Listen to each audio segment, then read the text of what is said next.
아멘. 기도하겠습니다. 하나님 감사합니다.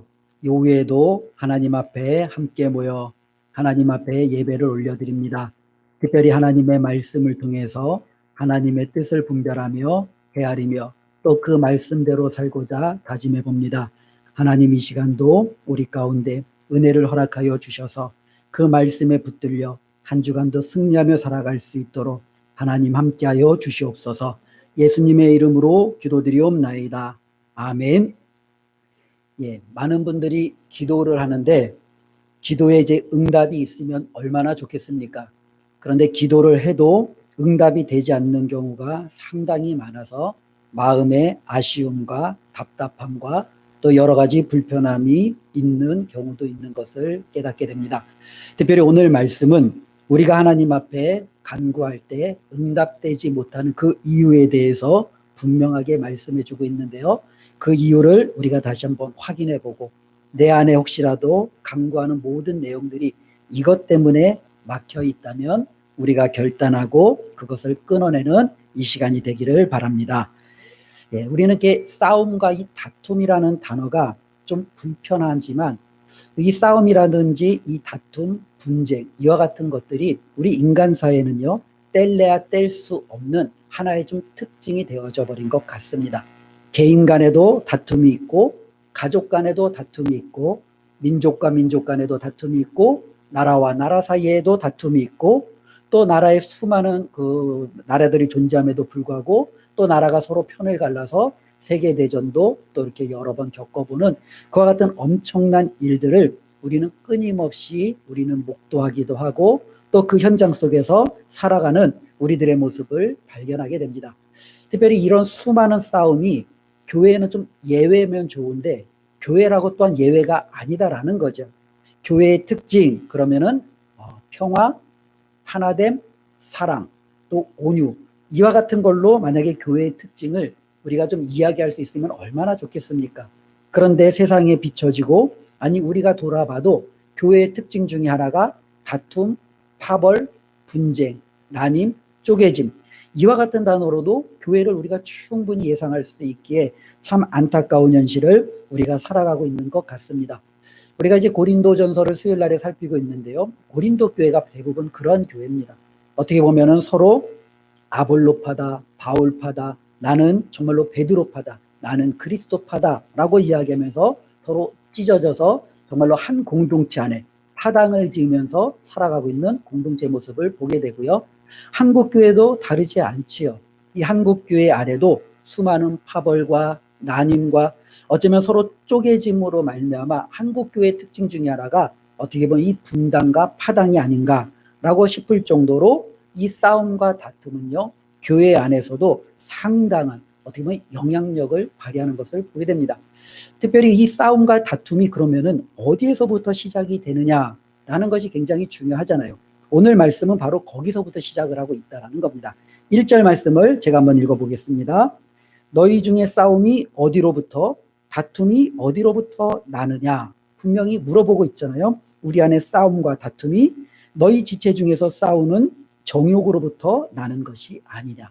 답도 나와 있어요. 그러니까 쉽게 얘기하면 우리가 싸우고 다투고 분쟁하고 쪼개지고 나뉘어지는 이유는 우리 안에 있는 정욕, 다르게 이야기하면 욕망, 조금 더 쉽게 하면 욕심 때문이다 라고 이야기를 하고 있죠.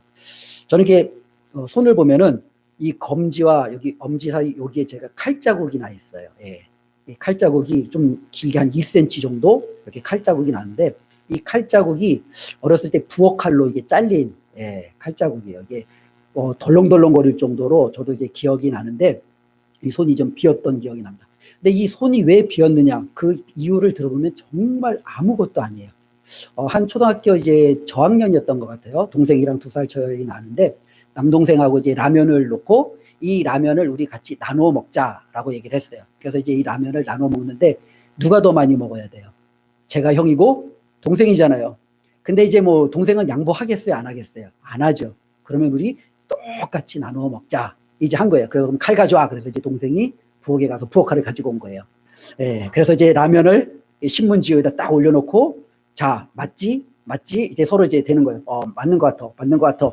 그래서 이제 동생이 이제 그걸 이제 자르려고 할 때 순간적으로 제 마음에 제게 작은 거예요.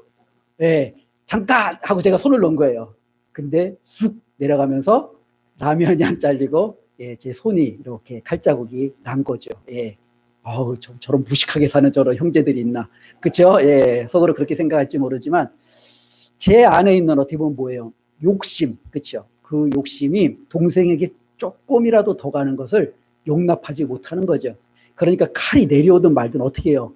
막아놓고 봐야 돼요. 나의 라면을 확보해놓고 봐야 되는 거예요. 예, 그런 어떤 저의 이런 아픔이 있고요. 동생하고는 이런 좀 아픔들이 좀 꽤 많이 있었던 것 같아요. 제 동생은 지금 여기 없지만 제 동생은 손 쪽에 보면 여기에 그러니까 불에 데인 상처와 엉덩이에 또 데인 상처가 있어요. 이거는 뭐냐면 이제 어머니가 시장에 갔다 오셔서 이제 먹을 거 사가지고 오신 거예요. 그래서 이제 야 어서 와서 이거 먹을 거 가져가 그런 거예요. 그러니까 이제 동생이랑 저랑 방에 있다가 서로 뛰어나가려고 하는데 예전에는 저희 집이 이제 그 어머니가 의상실을 해서 이제 가게랑 같이 있어서 그 문지방을 넘으면 아궁이가 바로 옆에 있었어요. 근데 서로 이제 먼저 신발을 신으려고 이제 제가 형이잖아요. 엉덩이로 제가 먼저 확 밀었는데 동생이 아궁이에 빠진 거예요. 예. 그 동생이 아궁이에 빠졌는데 엉덩이가 됐는데 뜨거우니까 손을 딛고 일어나는데 이 손을 연탄에다 짚고 또 일어난 거예요. 그래갖고 동생이 여기와 예, 좀 미안하지만 예, 엉덩이에 또 이렇게 또 화상 자국이 좀 남아있는 것을 보게 됩니다.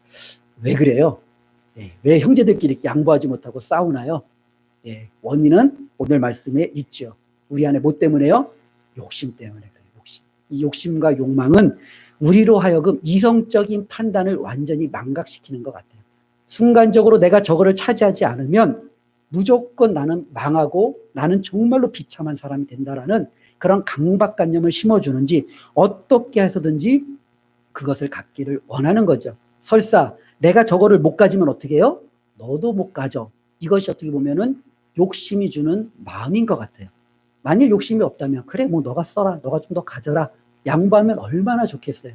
그런데 우리 안에 있는 이 욕망은 실질적으로 이런 끊임없는 이 모든 것들을 내 것으로 만들지 않으면 결코 용납하지 않는다라는 거예요.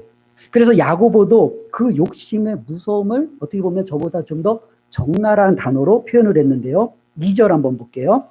너희는 욕심을 내어도 얻지 못하며 살인하며 시기하여도 능히 취하지 못함으로 다투고 싸우는도다. 예, 이것을 조금 쉽게 얘기하면 이런 거죠. 그들은요 실질적으로 원하는 것을 얻지 못하면 어떻게 해요? 살인하고 또 어떻게 해요? 시기한대요. 예, 그러니까 내가 원하는 것을 얻어야 되는데 이걸 갖지 못하면 누군가를 죽일 수 있을 만큼 그 분노가 그 마음에 가득 차버리는 거예요. 그 사람의 것을 내 것으로 뺏기까지 시기로 똘똘 뭉쳐 있는 거예요.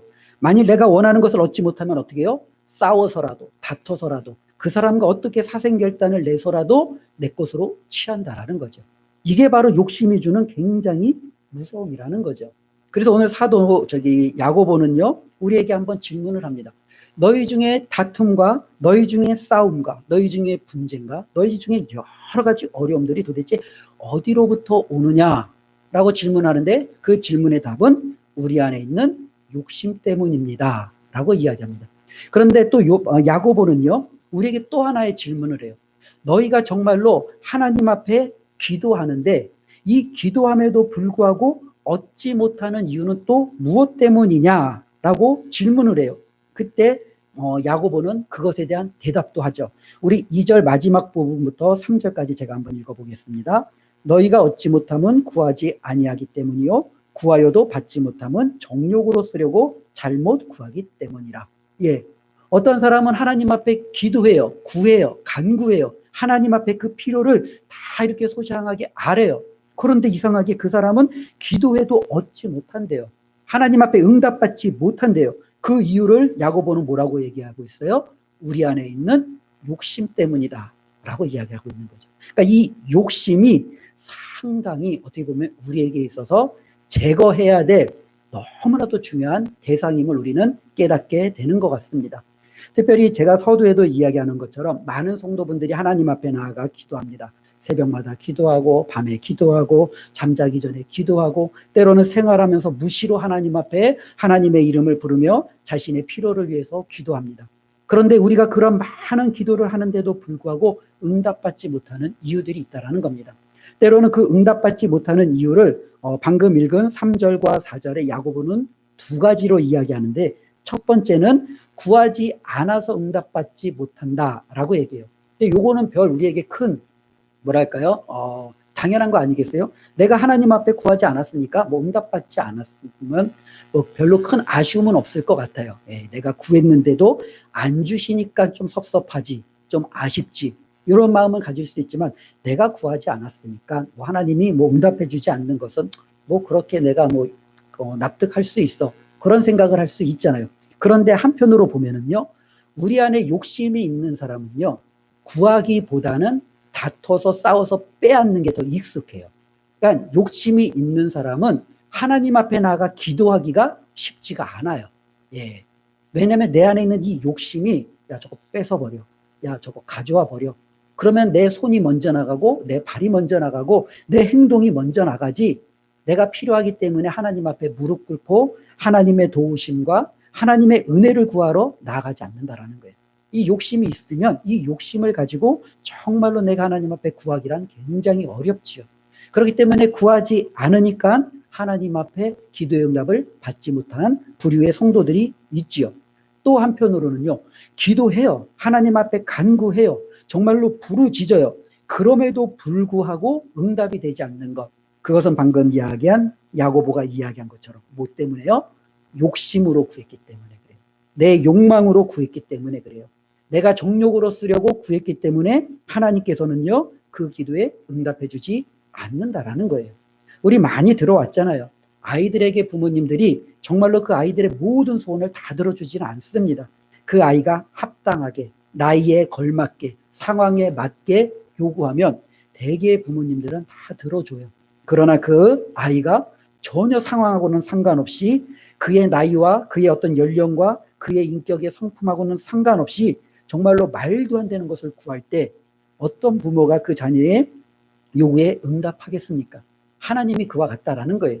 우리 안에 있는 잘못된 욕심을 가지고 이것을 나의 정욕을 위해서 사용하려고 구할 때 그 기도는요, 하나님 앞에 응답되지 않는다라는 겁니다. 다르게 이야기하면 응답받는 기도는 어떤 기도냐? 내 정욕이 아니라 하나님의 뜻에 맞는 기도를 드릴 때 응답이 된다라는 거죠. 그래서 사도 요한은요, 요한일서 5장 14절에 이렇게 우리에게 전합니다. 그를 향하여 우리가 가진 바 담대함이 이것이니, 이 부분은요, 하나님을 향하여 우리가 뭐예요? 가지고 있는 게 있는데 담대함이 있다는 거예요. 그러니까 하나님 앞에 나아갈 때 담대함을 갖기란 쉽지가 않아요. 그렇죠? 하나님은 만약에 심판주, 무서운 분, 진노의 하나님, 때로는 잘못한 것은 징벌하시는 하나님, 이와 같은 하나님의 인상을 가지고 있는 사람들은 하나님 앞에 나가는 것이 너무너무 어려워요. 예전에 어떻게 보면은 저희가 처음에 신앙생활을 할 때 우리 어른들은 하나님에 대해서 어떻게 보면 굉장한 공경과 예의를 지나치게 가지다 보니 하나님에 대한 두려움도 너무너무 컸어요. 그러다 보니 이 하나님 앞에 나가는 것이 정말로 자신이 자신 있게 나가는 게 너무너무 어려웠던 적들도 있었습니다. 그러나 우리가 한번 생각해 볼 때 자녀의 입장에서 아버지에게 나갈 때 정말로 눈치 살살 보며 한 걸음 한 걸음 뒷걸음질면서 아버지에게 나가는 자녀가 있다라고 생각해 보세요. 자녀도 정말로 힘들겠지만 그것을 보고 있는 아버지의 마음도 굉장히 저는 힘들 것 같아요.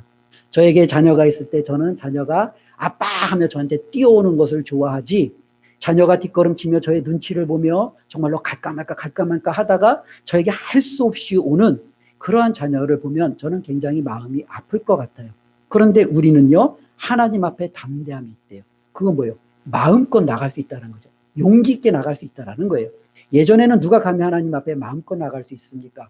감히 마음껏 나가다가 하나님의 성결 앞에, 거룩 앞에 그의 죄가 드러나면 그는 죽임을 당할 수밖에 없는데, 그래서 하나님과 우리 사이에 휘장도 막혀져 있었고, 휘장을 건너서는 제사장, 또 제사장 중에서도 대제사장만이 들어갈 수 있는 곳이 나뉘어져 있었고, 정말로 하나님 앞에 담대하게 나갈 수 있는 것이 없었어요. 그런데 지금 우리는 언제든지 하나님 앞에 담대하게 나갈 수 있다는 거예요. 그리고 담대하게 나가서 하나님에게 아빠, 저 왔어요. 저 이것이 필요해요. 우리는 그렇게 하나님 앞에 마음껏 고백할 수 있고 기도할 수 있는 은혜도 얻었다라는 거예요. 그런데 이제 요한은요, 그 뒷부분을 이렇게 덧붙입니다. 그를 향하여 우리가 가진 바 담대함이 이것이니 그의 뜻대로 무엇을 구하면 들으심이라. 예, 하나님이 다 들어주신대요. 근데 단 조건이 있잖아요. 누구의 뜻대로? 하나님의 뜻대로. 하나님의 뜻대로 무엇이든지 우리가 구할 때 하나님은 우리의 기도에 응답해 주신다라는 거예요. 그럼 우리가 응답받지 못한다라는 것은 오늘 야고보 사도의 말에 의하면 우리가 지금 하나님의 뜻이 아닌 누구 뜻대로요? 내 뜻대로, 나의 정욕대로, 나의 욕심대로, 나의 욕망을 위해서 하나님 앞에 간구하니까 하나님이 어떻게 해요? 지금 그 기도에 응답해 주지 않고 있다라는 거예요. 그러니 우리가 하나님 앞에 응답받으려면 당연한 것 첫 번째는요, 내 안에 있는 이 욕심을, 내 안에 있는 이 욕망을 걷어내야 돼요. 그리고 하나님을 부르면 하나님께서 저와 여러분들의 기도에 응답하여 주실 줄로 믿습니다. 근데 오늘 말씀을 보니까요, 이 욕심을 가지고 있는 사람에 대해서 이 야고보가 상당히 좀 거친 표현을 좀 하고 있는 것 같아요. 4절 말씀을 한번 보니까요, 가늠한 여인들아, 세상과 벗된 것이 하나님과 원수됨을 알지 못하느냐. 그런즉 누구든지 세상과 벗이 되고자 하는 자는 스스로 하나님과 원수되는 것이니라. 예, 여기서 세상과 벗되다라는 것은 자기의 정욕, 욕심, 욕망대로 정말로 추구하면서 살아가는 사람을 이야기하죠. 근데 이 사람은 하나님과 지금 관계가 어떠한 관계예요? 원수지간이에요. 원수지간. 예. 내 안에 욕심이 가득한 사람은 하나님과 지금 내가 관계를 맺고 있는데 그 관계가 원수의 관계로 맺고 있다는 거예요. 원수에게 가서 내가 정말로 나의 소원을 이야기하고 나의 필요를 이야기하면 누가 들어주겠어요? 안 들어주죠. 오히려 책망과 때로는 혼만 나고 오는 것 아니겠습니까? 그런데 야고보는 계속적으로 이야기하죠. 바로 그들을 향하여 가늠한 여인과 같다라고 표현을 합니다. 이 가늠한 여인이다라는 표현은 구약의 선지서에 보면 주로 많이 나타나요. 구약의 선지자들이 이스라엘 백성을 향하여 가늠한 백성들, 가늠한 자들아라고 이야기하는데, 그때 보통의 문맥은 어떠냐면 그들이 남녀 관계 속에서 가늠한 것, 이런 것보다도 더 큰 문맥은 그들이 하나님과 바알을 겸하여 섬길 때 가늠한 자들아라는 책망을 받게 돼요. 어떻게 보면은 하나님만을 섬겨야 되는 이스라엘 백성이 하나님도 섬기고 옆에 있는 우상도 섬길 때 그들을 가리켜 선지자들은 가늠한 자들아 하며 책망을 하는데요. 지금 야고보가 가늠한 여인들이다라고 책망하고 있는 이들이 누구예요? 그 안에 욕심이 가득해서 하나님 앞에 나아가는 사람들. 세상의 모든 것을 정말로 가득 껴안고 하나님 앞에 간구하는 자들. 이들이 바로 가늠한 자들이라는 거죠. 그들이 바로 하나님과 뭐예요? 원수지간이라는 거예요. 특별히 이렇게 가늠한 여인들아라고 이야기할 때 이것은 하나님 앞에 굉장히 가슴 아픈 거예요. 우리가 부부지간에도 실수하고 잘못하고 여러 가지 많은 어려움과 아픔을 줄 수 있잖아요. 근데 그 중에 가장 큰 아픔 중에 하나가 뭐겠어요? 나의 배우자를 두고 다른 사람과 내가 가늠하였을 때. 그치요? 이것만큼 큰 아픔과 상처를 주는 건 없겠죠. 하나님께서는요, 자신의 백성을 자신의 신부로 맞았어요. 내가 바로 너의 남편이고 내가 너에게 장가들었다. 하나님께서 그렇게 말씀해요. 그리고 하나님은요, 나는 오직 너만을 바라볼 테니 너도 오직 나만을 바라봐라. 나의 신부야 라고 이야기를 해요. 그런데 이 신부가 갑자기 하나님으로부터 눈길을 돌리더니 다른 우상을 섬기기 시작하는 거예요. 다른 곳에 가서 자신의 순교를 바치기 시작하는 거예요. 하나님이 보시니까 어때요? 하나님도 속이 부글부글 끓는 거죠. 5절 말씀을 보니까요, 너희는 하나님이 우리 속에 거하게 하신 성령이 시기하기까지 사모한다 하신 말씀을 헛된 줄로 생각하느냐. 쉽게 얘기하면 하나님도 뭐예요? 시기한다라는 거예요. 질투한다라는 거예요. 하나님도 분낸다라는 거예요. 왜? 내 신부가 나를 보고 나와 함께 살아가야 될 그 신부가 간음하고 있고 세상과 벗하고 있고 다른 것과 짝하고 있으니 하나님이 어떻게 해요? 지금 너무너무 화가 나 있는 거예요. 그런데 갑자기 그 사람이 나한테 와서 여보 나 돈 좀 필요한데 돈 좀 줘. 돈 줄 남편이 누가 있겠어요? 여보 나 정말로 이게 좀 필요한데 이거 좀 사줘. 누가 그거를 사주겠어요? 그렇지요. 정말로 그냥 내 앞에서 내가 정말로 온갖 모든 것을 쏘보아도 시원치 않을 그 상대방이 내 앞에 있는데 정말로 나한테 와서 뻔뻔하게 자신 안에는 욕망과 자신 안에는 모든 그런 욕정을 다 가득 숨겨놓고 자신에게 필요한 것들을 이야기할 때 하나님이 그의 기도를 어찌 들어주시겠습니까? 안 들어준다는 거예요. 바로 그러한 사람을 가리켜 7절 말씀에 야고보는 좀 더 극단적인 표현을 하죠. 그런즉 너희는 하나님께 복종할지어다 마귀를 대적하라 그리하면 너희를 피하리라. 다르게 이야기하면 마음의 욕심과 욕망을 가지고 있는 이 사람은요, 하나님과 원수일 뿐만 아니라 마귀 편에 서 있는 사람이에요. 마귀를 대적하지 않고 마귀와 함께하고 있는 사람이에요. 그렇지요? 그에게 하나님의 응답이 있다는 것은 얼토당토 않는 거예요. 당연하지 않겠어요? 하나님과 함께 있는 자에게 하나님이 축복해 주시지, 하나님과 원수지간에 있고 하나님의 원수인 마귀와 함께 있는 그 자에게 그가 원한다고 하나님이 그래 낼름낼름 다 응답해 주느냐? 결코 그렇지 않다라는 거예요. 그만큼 우리 안에 있는 이 욕심과 이 욕망과 때로는 이 어떻게 보면은 정욕은 정말로 우리가 하나님 앞에 나아가 응답받는 모든 것을 어떻게 해요? 다 가로막는 가장 큰 죄임을 성경이 오늘 우리에게 말씀해 주고 있습니다. 바라기는 여기 있는 우리 모든 성도님들은 하나님 앞에 욕심을 내어버리고 하나님 앞에 나아가 모든 기도에 응답받기를 주님의 이름으로 축원을 드립니다. 그러면 우리가 어떻게 하나님 앞에 있는 우리 안에 있는 이 욕심을 내어버릴 수 있느냐? 야고보는 6절부터 이제 10절까지 여러 가지 이야기들을 우리에게 먼저 해주고 있어요. 내 안에 있는 이 욕심을 제거하는 방법. 그 중에 첫 번째가 뭐냐면요, 겸손이에요. 참 이렇게 신기한 것 같아요. 내 안에는 욕심이 있는데 이 욕심을 제거하는 방법이 겸손이래요. 그럼 욕심을 제거하는 다른 탁월한 방법이 있을까? 저 나름대로 생각해 봤는데 마땅히 떠오르는 건 없어요. 그러나 하나님의 말씀을 다시 한번 곱씹어 보면은 왜 하나님께서 우리 안에 있는 이 욕망을 제거하는 가장 중요한 것을 겸손으로 두셨을까? 한번 우리가 한번 생각해 볼 필요가 있는 거죠. 6절 말씀을 보니까요. 그러나 더욱 큰 은혜를 주시나니 그러므로 일렀으되 하나님이 교만한 자를 물리치시고 겸손한 자에게 은혜를 주신다 하였느니라. 10절 말씀을요.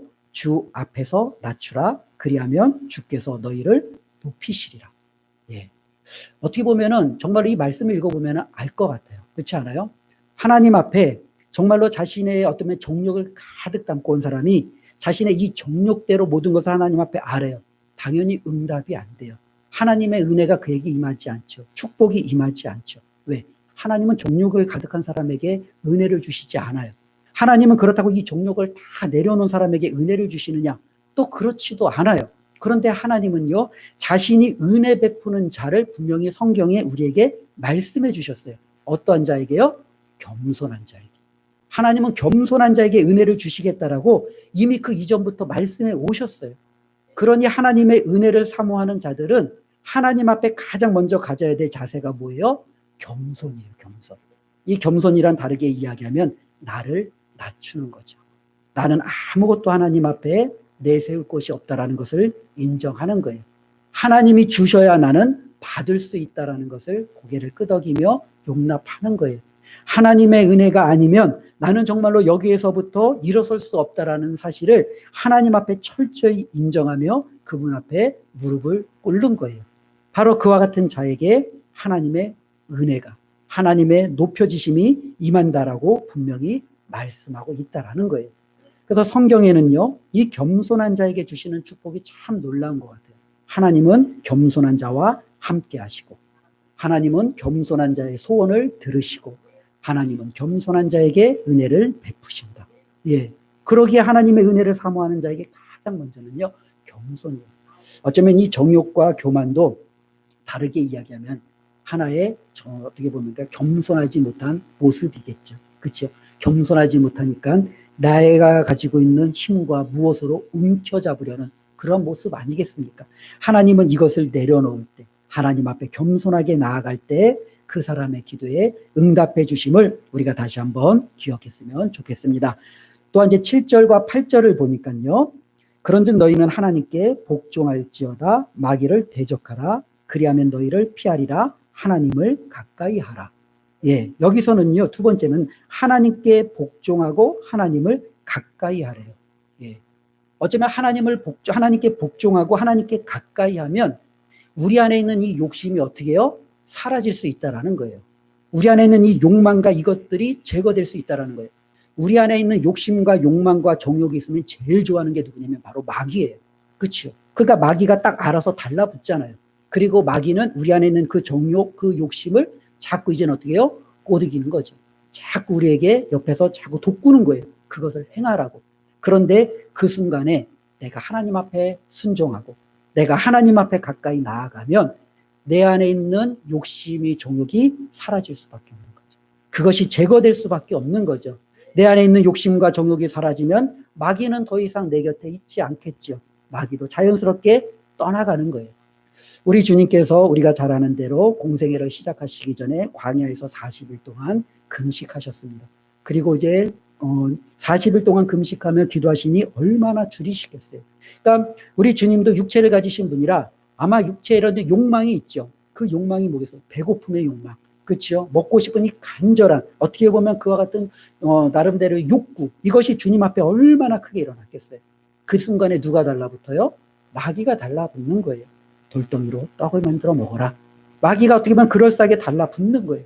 우리 주님은 분명히 그렇게 하실 수 있음에도 불구하고 무엇을 선택해요? 하나님의 말씀에 순종하는 것을 선택해요. 하나님 앞에 가까이 나아가는 것을 선택해요.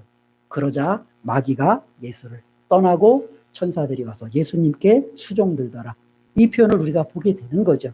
우리 안에 있는 이 욕심은요, 바로 우리가 하나님의 말씀에 순종하고 하나님을 가까이 할 때 우리에게 있는 이 욕심이 제거된다라는 사실을 우리가 또 한번 기억해야 될 필요가 있습니다. 세 번째로는요, 이제 8절, 제가 그 그리하면부터 쭉 읽어보겠습니다.